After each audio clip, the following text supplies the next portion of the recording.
Next up on the live stream, we have Ben Savage. He is the CMO for Flying Dog Brewery in Baltimore, Maryland. Hey, Ben.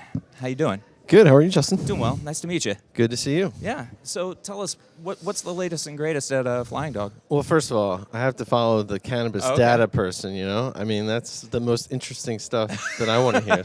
So tell us about your cannabis beverages. I would like to, but they're all in Black Ops right now. So Black Ops. This is exciting. Yeah, no. No, we're not, everybody's looking at what the effect will be, but I thought Jocelyn's presentation was one of the most interesting that we had here. So it's just, I think it's a tough act to follow. Do you think that those are areas that you guys will look into in the future as maybe legalization hits? Yeah, I think we never say never to any innovation. Yeah. I think there are a lot of synergies with what cannabis provides for the consumer, similar to craft beer. I think there's a very craft component to cannabis that's also happening right now, which is interesting. We keep an eye on it. We're not chasing down anything specifically, but it certainly will be I hope, a complementary industry for craft beer, and there's a lot of similarities. And so, yeah, right now there's a lot of regulations, and it's practically illegal. So it's sort of a bullet in the head kind of risk. So, but we're keeping an eye on it. Right on. Well, what are you sort of focusing on at the moment at Flying Dog? Well, I think, one of the things we're looking at is just trying to get better at everything that we do. I think, the theme of this conference has been that, it's a challenging market. 7,000 breweries, maybe 10,000 in a few years. That just means we have to get better at everything that we do, and from sales to marketing to efficiencies to innovation. I think is a big thing for us. We spent maybe the last 2 years really rationalizing our portfolio. We were north of 60 brands at one point, and so we did that over the last 2 years, and so now I think we're getting back into really innovations and understanding what things like the hazy IPA.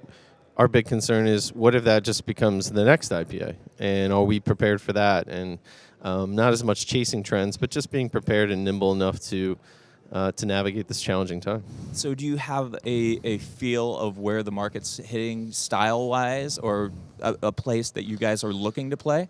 Well, I would say there's two things we're looking at. I think there is the data would suggest that there's an opportunity for low ABV, more sessionable beers, whether those be gold lagers or pilsners, or even, I know Dogfish has seen success with the session sour. I think there is a component. I know a theme of this conference has been, people like to moderate their drinking. So I think we're seeing that, and I think we'll play in that space a little bit. But honestly, one of the more shocking things in our own personal data from Flying Dog is, a lot of our beers that are over 8% are growing, to our surprise, really. There seems to still be a market for high ABV beers. We have a 12% double IPA that is growing double digits in a lot of our markets, which is no one seems to be talking about. And maybe it's just a Flying Dog specific thing, which is great. We love that. Well, at least you're well differentiated then, right? Right. I mean, that's what we need in a market where there's 7,000 plus breweries, and people in here talking about, oh yeah, I think we can hit 10,000 and more. Right. Yeah, I think the consumers, clearly there's a consumer who wants to drink more than a 6-pack of beer and still be able to function, and then there seems to be a consumer that is cool just drinking 2 beers and making a night of it. So. Well, one thing I wanted to bring up with you is it's been a little more than a year, since you guys sort of tore up your Brewers Association membership and stepped out of there after they introduced the new advertising and marketing code.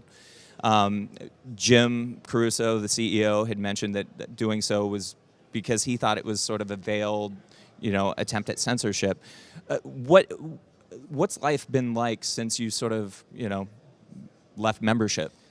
I'd love to be able to sit here and say that it's been any different, but the fact is we don't really think about it much. We just had a agree to disagree moment. Had a lot of conversations with Bob Peace, and Jim in our brewery, put it out there that we just disagreed, and we moved on. And really, there's not been a lot of talk about that since. I don't think it's been a big deal. On some level, it's hard to be more independent than a brewery that fits into the craft definition and isn't part of the Brewers Association. I think we're in a rare category, and I think that in the history of our brewery, that's kind of where we sometimes feel most comfortable. Yeah, I feel like that does sort of set you apart. And one thing that made me curious would be, do you get any feedback on that from a consumer? Does the consumer actually care or notice? I would say, and this probably might be surprising to people. I haven't heard from really any consumers one way or the other, and I think that's sort of the issue. And I think Andy mentioned it yesterday at the conference, that I think sometimes we overstate the importance of that. Certainly, I'd like to think there's no more independent brewery than Flying Dog. I wish more consumers sort of openly and vocally cared about that. I think there is like a vocal 1 or 2% that really does matter to, and we love them as fans, and we certainly have every goal to remain independent. We're sort of unapologetically independent, as we like to say, and I hope it means more and more as we go forward. But there are customers out there that buy craft beer on price, they buy craft beer on geography, and some of the independence doesn't matter to them. Philosophically, it matters to us, and we still shout that from the mountaintops. But I wish it mattered more than it does, or that it seems to. Well, you guys are in Maryland. The last, year and a half, maybe 2 years now, it's been very contentious, at least legislatively. Everything having to do with brewery tap rooms, correct? Yeah. Where do things sort of stand at the moment with those issues? Well, I will say that we, for the first year in many years since I've been doing this, probably 8 or 9 years, this past session we passed no brewery related relief bills, meaning that there were no bills that the Maryland Brewers Association put in that ended up getting passed. And so in this day and age, with craft beer growing as much as it is, and us trying to roll back what we think are some antiquated laws left over from post-prohibition,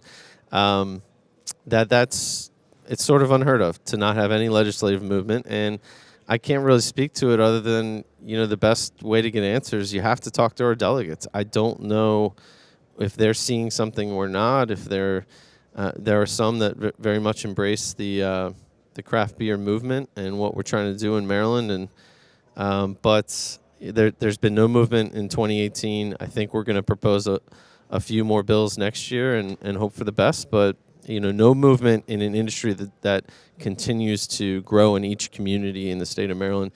It's inexplicable.